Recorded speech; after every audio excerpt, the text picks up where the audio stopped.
بسم اللہ الرحمن الرحیم اللہ کے نام سے شروع جو بہت مہربان رحم والا۔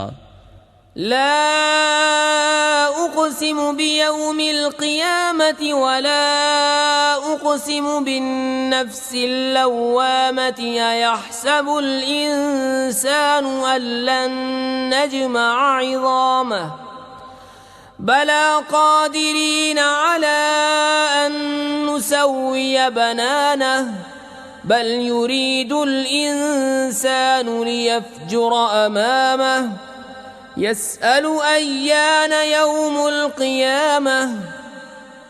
روز قیامت کی قسم یاد فرماتا ہوں اور اس جان کی قسم جو اپنے اوپر بہت ملامت کرے۔ کیا آدمی یہ سمجھتا ہے کہ ہم ہرگز اس کی ہڈیاں جمع نہ فرمائیں گے؟ کیوں نہیں ہم قادر ہیں کہ اس کے پور ٹھیک بنا دیں؟ بلکہ آدمی چاہتا ہے کہ اس کی نگاہ کے سامنے بدی کرے۔ پوچھتا ہے قیامت کا دن کب ہوگا؟ فَإِذَا بَرِقَ الْبَصَرُ وَخَسَفَ الْقَمَرُ وَجُمِعَ الشَّمْسُ وَالْقَمَرُ يَقُولُ الْإِنسَانُ يَوْمَئِذٍ أَيْنَ الْمَفَرُّ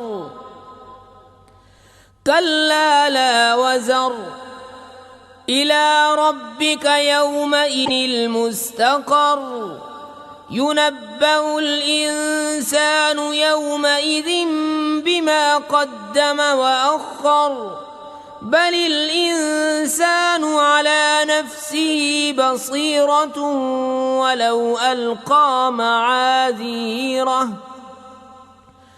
لا تحرك به لسانك لتعجل به إن علينا جمعه وقرآنه فإذا قرأناه فاتبع قرآنه ثم إن علينا بيانه۔ پھر جس دن آنکھ چوندھی آئے گی اور چاند گہے گا اور سورج اور چاند ملا دیے جائیں گے، اس دن آدمی کہے گا کدھر بھاگ کر جاؤں؟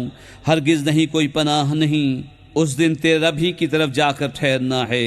اس دن آدمی کو اس کا سب اگلا پچھلا جتا دیا جائے گا، بلکہ آدمی خود ہی اپنے حال پر پوری نگاہ رکھتا ہے، اور اگر اس کے پاس جتنے بہانے ہوں سب لا ڈالے جب بھی نہ سنا جائے گا۔ تم یاد کرنے کی جلدی میں قرآن کے ساتھ اپنی زبان کو حرکت نہ دو، بے شک اس کا محفوظ کرنا اور پڑھنا ہمارے ذمے ہے، تو جب ہم اسے پڑھ چکے اس وقت اس پڑھے ہوئے کی اتباع کرو، پھر بے شک اس کی باریکیوں کا تم پر ظاہر فرمانا ہمارے ذمے ہے۔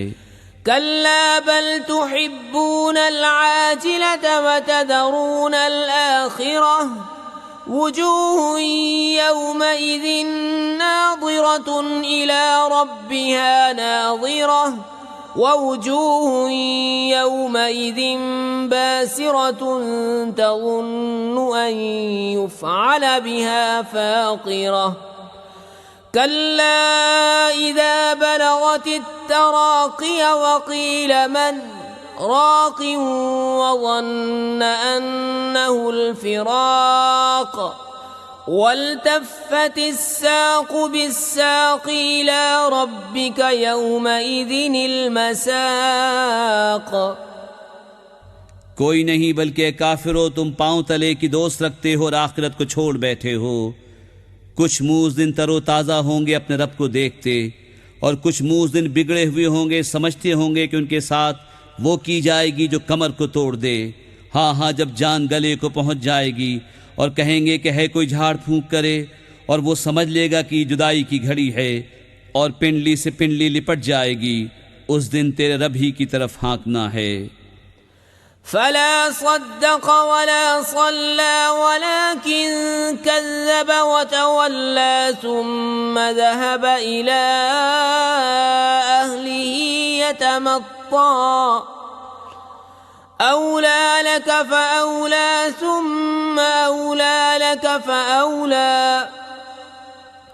أيحسب الإنسان أن يترك سدى ألم يكن نطفة من مني يمنى ثم كان علقة فخلق فسوى فجعل منه الزوجين الذكر والأنثى أليس ذلك بقادر على أن يحيي الموتى؟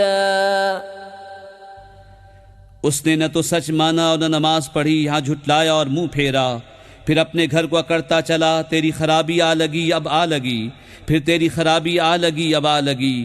کیا آدمی اس گھمنڈ میں ہے کہ آزاد چھوڑ دیا جائے گا؟ کیا وہ ایک بوند نہ تھا اس منی کا کہ گرائی جائے؟ پھر خون کی پھٹک ہوا تو اس نے پیدا فرمایا، پھر ٹھیک بنایا تو اس سے دو جوڑ بنائے، مرد اور عورت۔ کیا جس نے یہ کچھ کیا وہ مردے نہ جلا سکے گا؟